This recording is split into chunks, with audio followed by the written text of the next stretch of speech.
if we're going to add 3 new units based on residential growth, are we adding that to 46 units? Or are we adding that to 53 units? So, okay, moving away from the vacation home rentals and single unit rentals, we have inns, hotels, motels, a little bit more straightforward. The town plan lists 234 units as the unit cap.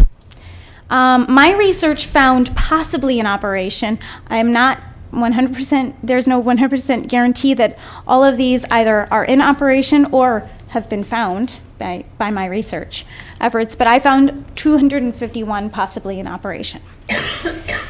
And additionally, there's the question of the 25 unit cap. The town plan policy 4.13-4, parentheses 2, states that no inn, motel, hotel, or motel operated as one business entity shall exceed 25 overnight units.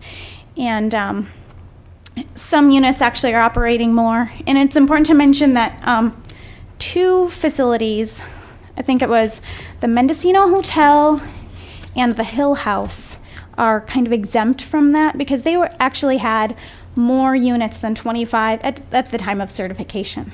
So if you see those, that's not, the policy wasn't written for them, they're an exemption. Okay, and finally to my recommendations, generally. My recommendations are that as far as residential data, that we select an accounting standard for residential unit analysis. Because as you saw, you can get a couple different answers. So picking one that we kind of go forward with.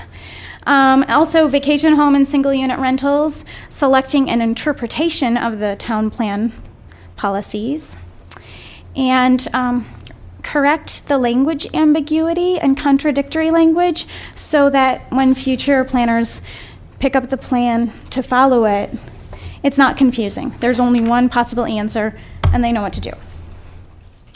And also to develop a manageable accounting system to maintain the data so as to not, so that it can be maintained and managed and nothing gets held up because we're not quite sure where things are on the ground.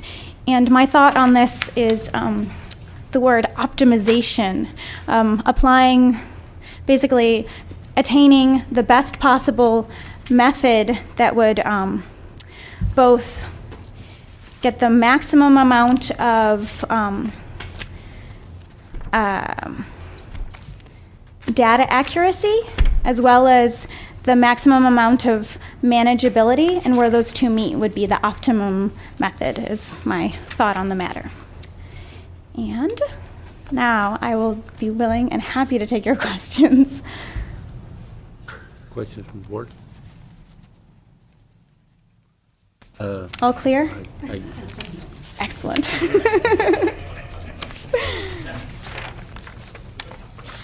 This has been very educational for me, I know that. Good, I'm glad. I'm not sure I understand it all. But I'm here 5 days a week. I got one question. It says to select an accounting standard. Do you have a recommendation for that? My recommendation really would be to sit down with planning and building services and figure out, I don't know a specific way. Basically what I have right now are some basic feelings about the different data strengths and weaknesses. I think I included in your report for sure. And finding that place, again, where staff feels like they could actually reasonably do it on a continual basis, and it will be as accurate as possible. Finding that happy medium, that, optimizing that point between those two components, accuracy and manageability. So, but I would definitely, I don't have a clear idea of exactly how to do that at this point. I would want to work with other people to figure something out that would work for everyone. I guess you can move on. Okay.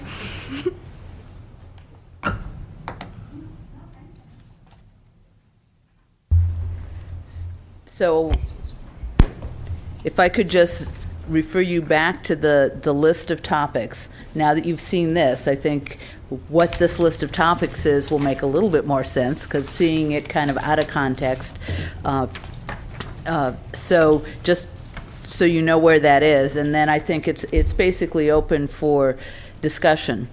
So I divided them into two categories. One category is related specifically to the plan, and then the second category is related to planning activities. So as it relates to the plan, the first one topic here is kind of taking off from what Jessica was talking about, identifying and specifying a consistent methodology for the planning team or whoever to update those tables on an ongoing basis. And I think that if you wanted the planning team to formulate a specific recommendation, you could ask us to do that, and we'd be happy to do that. I think whenever you have data that can be validated through an external source, that would be useful. And I think that if you've got too labor and intensive method, for example, a door-to-door method, you're talking about long periods of time in between being able to update things. So it depends on the frequency of the update too. So that's the first one. Can we maybe take that issue and would that